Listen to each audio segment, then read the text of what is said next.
Locked in the back of the military van, Chase was dragged into a small holding kennel. The next few minutes were not something he'd ever want to live again. His uniform was stripped away, then sprayed with multiple kinds of mist. He either sneezed or coughed or shook his head as he was belonged with his tests. At that moment, Chase wished that he could melt onto the floor. He had never been so powerless in his entire life. Every movement he could backed up into a corner of the kennel, making every attempt possible to shield himself. "We got no readings back from his uniform," a trooper noted through his mask, tall brown ears coming through his helmet. "No cross-contamination." "Well, that's one good thing," another said. Shorter trooper with black flopping ears. "Instinate bioscan." Chase had hundreds of questions, but fear had sealed his muzzle. His tail was curled underneath him, like letting out for even a moment would get chopped off. A beeping noise suddenly came from above, and Chase looked upward to see a small device on the top of the kennel. A fine, gridded-shaped laser was suddenly emitted, passing through Chase forward and backward. The puppy breathing had not been yet slowed, and every new instrument activated made him feel even more closer to wetting the floor. Two troopers read some kind of data over the tablet, then quickly collected their things and jumped out of the van, leaving Chase alone. He stayed cowering in the corner, waiting several minutes before he finally lifted his ears again. With one brown paw in front of the other, the puppy crept onto the iron gate of the cage and peeked out, careful to make little to no noise. The walls of the van were lined with the dark metal cladding, each with shelves and racks for various things. A footlocker compartment was in view just across from him, locked tightly with various bolts. The shelves carried spare helmets and worn sets of gloves, and discarded equipment Chase couldn't place the meaning of. His eyes soon fell upon his blue pup pack, thrown onto the side of his van. His mind raced, as options and ideas shot in and out. All the gadgets on the pack were bark activated. All he had to do was to say the equipment name and finish with a bark. Could he break himself out? Was that even an option? His question was answered when he caught sight of a gun rack fell 2 feet from his pup pack. 4 ideal assault rifles rested on their hinges, seemingly venting themselves from shedding blood and definite violence. Chase gulped and he decided he would stay put for now. The door of the van suddenly opened again, causing Chase to scamper back to his safety corner. He could hear a dog march in, placing one foot after another, lifting his powerful body into the vehicle.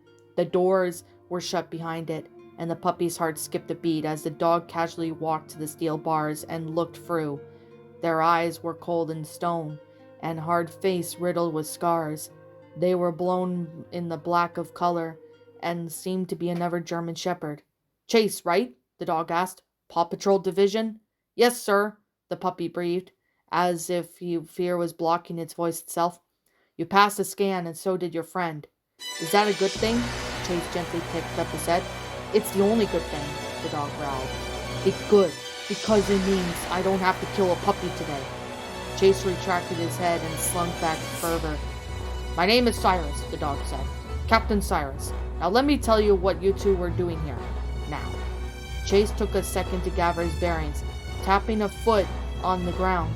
He had been brave in the face of danger, but this was something else. Cyrus was a whole new level of determination. His very presence suppressed any action Chase would have taken to stand up for himself. "We were answering a call about a missing woman," he explained, "and her dog." "And?" Cyrus pushed. "I don't know," Chase defended.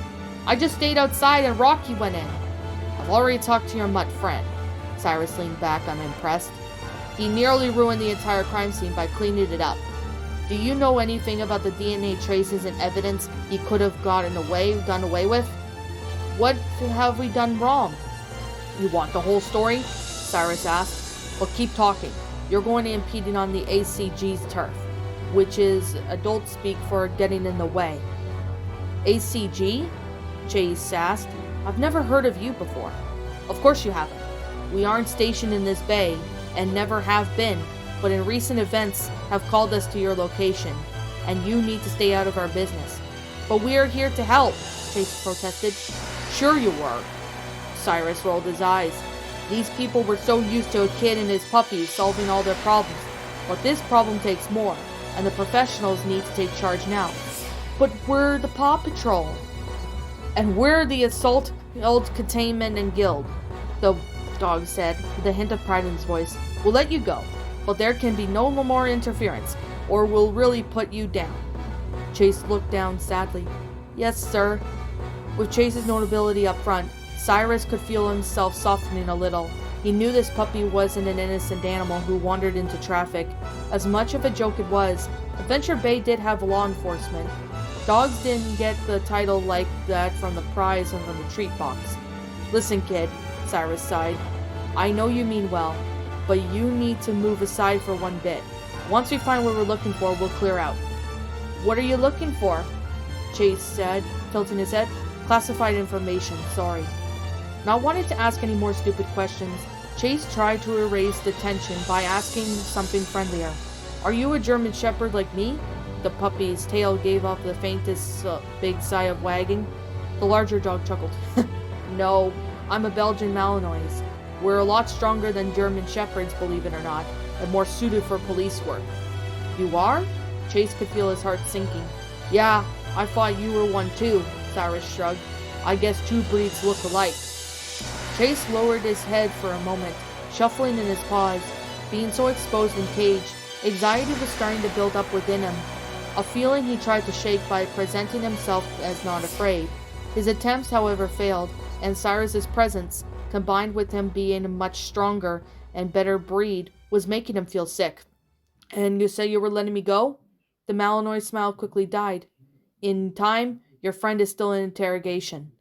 Interrogation? Chase repeated with wide eyes, fearing for Rocky. As I said, he messed up the entire crime scene. Chase did not realize what just a couple feet away, there was a van parked on the side of the road. Rocky, zip-tied and stripped out of his pack and uniform, was dragged and locked into a kennel just like Chase, even though this time he had already passed the scans and tests. The troops had more that needed to be done with him. The walls of the van were thick enough to suppress the pained cries of a dog meeting the edge of a baton. Evidence tampering mutt! The trooper barked through his mask, swatting Rocky into the wall of the kennel. What were you hiding? Rocky could barely stand, as sharp pain tore through his head, spending what little energy he had to cover his face.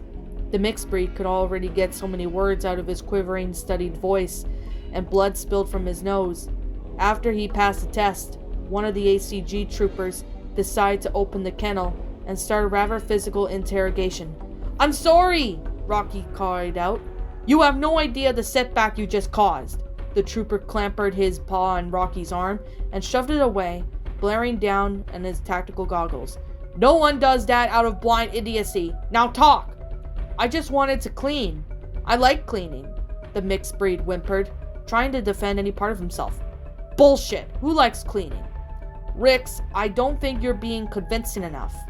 The other trooper chuckling darkly. Probably not, snarled the interrogator. Then he turned back to Rocky as a metal baton emerged from his pup pack. Now let's see how many teeth I can knock out. He was interrupted by Cyrus opened the doors of the van. Rix, Marley, that's enough. The two troopers immediately stood tall and saluted. Captain Cyrus, sir. He's not talking, sir. Well, maybe because you're beating the hell out of him, he growled. Now get out. I'll take it from here. Yes, sir. The two dogs quickly left and jumped out of the van. Cyrus watched them go, giving a sigh of annoyance. He knew full well of the brutality enforced by the ACG troopers. Every higher-ups he had said to report, always good to ignore it. He eventually realized the cruelty of soldiers was being pardoned in favor of their efficiency and success in the missions. It was something everyone had to deal with. The Malinois approached Rocky, who was fearfully cowering in the corner of his kennel. The poor dog was bloodied and beaten rather harshly. Were you just really cleaning? Rocky nodded wordlessly. No ill intention? The puppy shook his head as a broken voice came out through. None. All right, just hold out for now. Cyrus tried to reassure him. You'll be let out go once we made our final reports. Chase and Rocky were finally let go after a half an hour. They were left standing on the streets as the AC troopers took the extra care to mindlessly toss out their things, along with their collars and uniforms. Chase was aghast at Rocky's condition, and he could feel his heart breaking as the mixed breeds stifled his cries. The shepherd waited until the last car disappeared around the corner before reaching to his collar. His tag was blinking, meaning he was trying to call. Sighing, Chase tapped the tag and let it through. "Chase?" Sky could be heard. "It's us, Sky," he breathed. "Where's Ryder?" "Chase? Oh, Fink!" She stopped herself. "Ryder got apprehended a few blocks away. I got scared when I lost connection. Are you okay?" "I'm fine, but Rocky isn't." Chase winced, looking back at his brother in arms. "We're coming home. Tell Marshall to get the EMT gear ready." What's up, my pretties? It's the Lion Queen here. I want to appreciate you all for tuning into this video, and I do appreciate you guys supporting my video by giving this video likes and stuff. If you really enjoyed this video, be sure to leave a like, comment and subscribe if you're new, ring the bell for notifications to when I upload so that way you guys will get updated for whenever I upload. If you want to follow me on Twitter or DeviantArt, feel free to leave a follow on those if you are interested in following me on those socials. If you want to support my backup channel, known as Miss Dark Shigo, feel free to subscribe to it, as a link to that will also be in the About page section. And with that being said, and that being the case, thank you so much for watching, my pretties, and as always, please stay pretty.